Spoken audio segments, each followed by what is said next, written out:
Hey everyone, in the previous two class, I have discussed about the translation initiation and the elongation. In this class, I will discuss about the termination of the translation. So in this class, termination of translation will be discussed.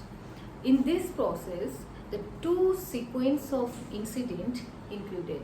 First is the release factor added and the releasing of the nascent polypeptide chain.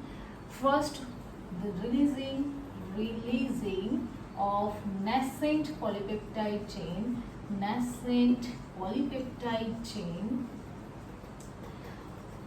What does it mean that nascent polypeptide chain?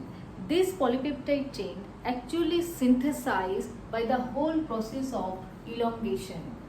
So whole process of elongation synthesized this nascent polypeptide chain, and in this time it is required to cut down from this whole process this nascent polypeptide chain. Suppose this is an RNA chain,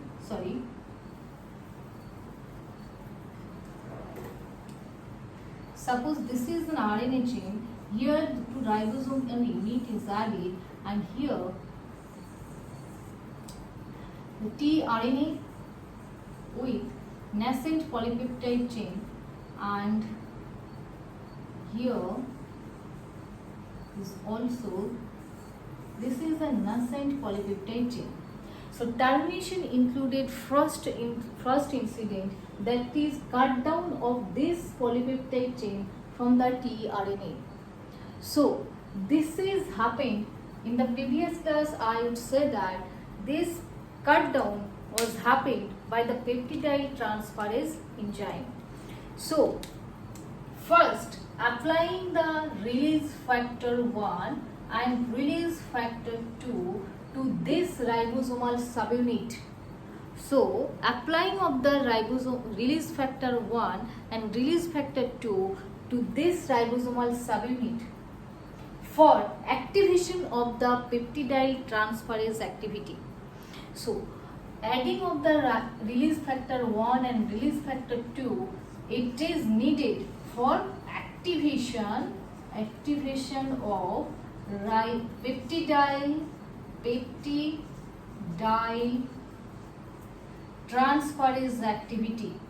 Okay, when the peptidyl transferase is active, it is cut down the connection between the tRNA and polypeptide chain.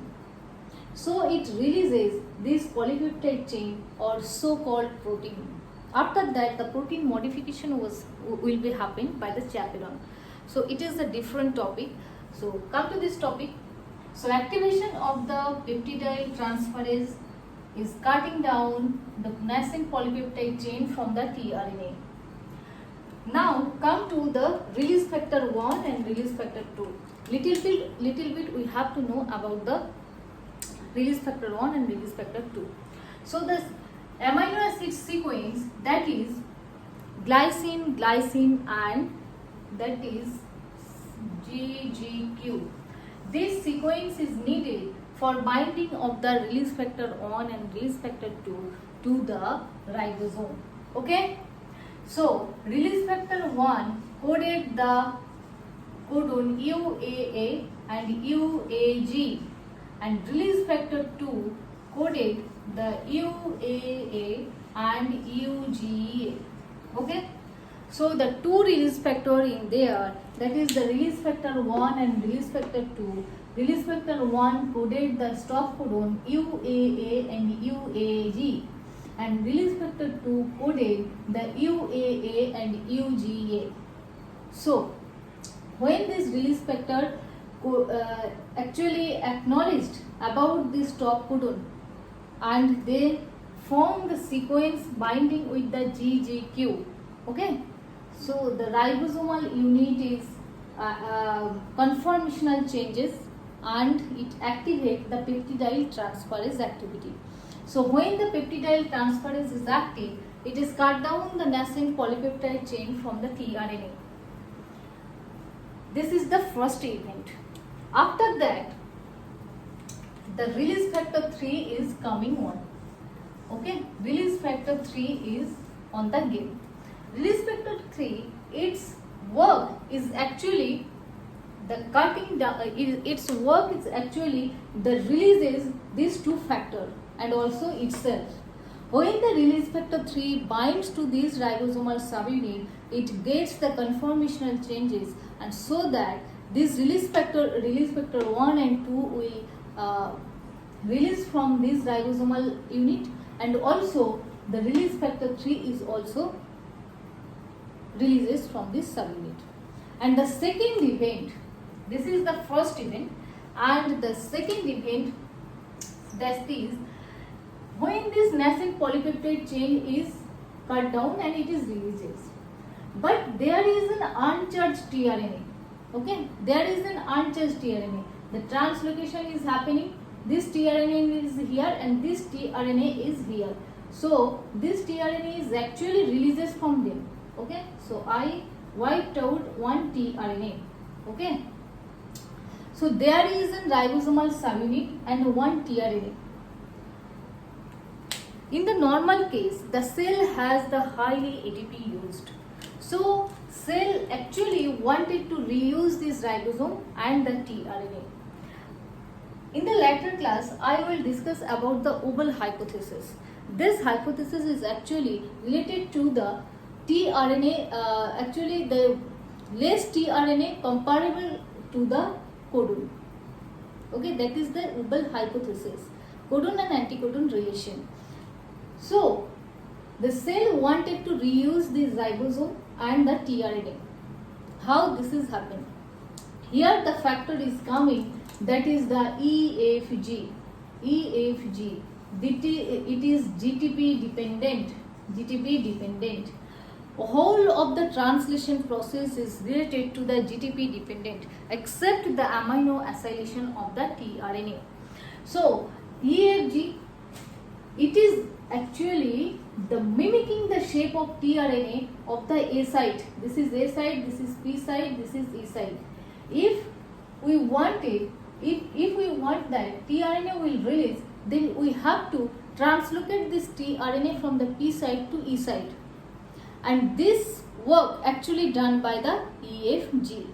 So when this EFG mimicking the tRNA shape of A site binds to the A site, it is important point, that is EFG binds to the A site of the ribosome.